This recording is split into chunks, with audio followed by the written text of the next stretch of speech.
So ngayon mga idol, gagawa tayo kayo nitong dryer ko. Ito ngayon kasing dryer ko, kuwan siya, medyo kalug na yung mga busing niya, kaya papalitan ko siya. Ayan, dalawang dryer ko to, isang sharp tsaka itong double may kasamang washing. Yan ang gagawin ko ngayon. Tangina kasi habang kinukuha ko siya, pumapalag na siya, kaya may problema na dito. Kaya ngayon bumili ko nitong bago. Ito ngayon kakabit ko. Ngayon nasabi nila ng kuha ng binilang ko nito, ito na raw ngayon ang modelo, yung ganito, di-thread. Ayan, tinethread na lang sa ilalim, hindi na raw pares nito na kuhan. Ito kasi naglalak lang, kaya ito ang ngayon papalitan ko. Tsaka ito dito sa aking kuhan, dito sa aking tapunan ng tubig.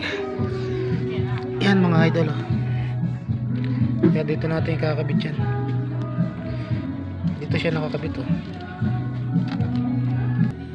Yan mga idol, nakakabit natin itong kanyang drain. Ayan, pag nagde-drain, ayan.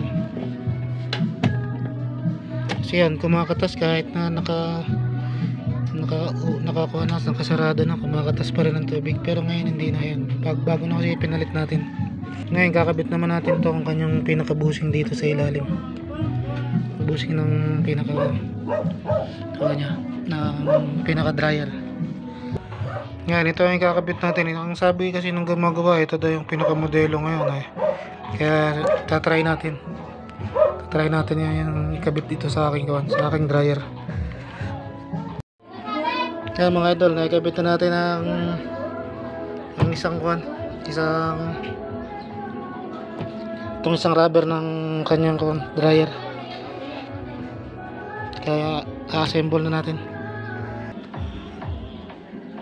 Yan, ito na idol, nangyayari natin yung isang washing machine, isang dryer. Yan, okay na siya, gumagana na, hindi na siya pumapalag kahit walang laman, pumapalag siya. Ito na lang isa kakabit natin. Yan, ito na mga idol, tapos na rin natin isang dryer. Yan wala na siyang kapalag-palag, kakain na magbukas mo pala, pumapalag na yan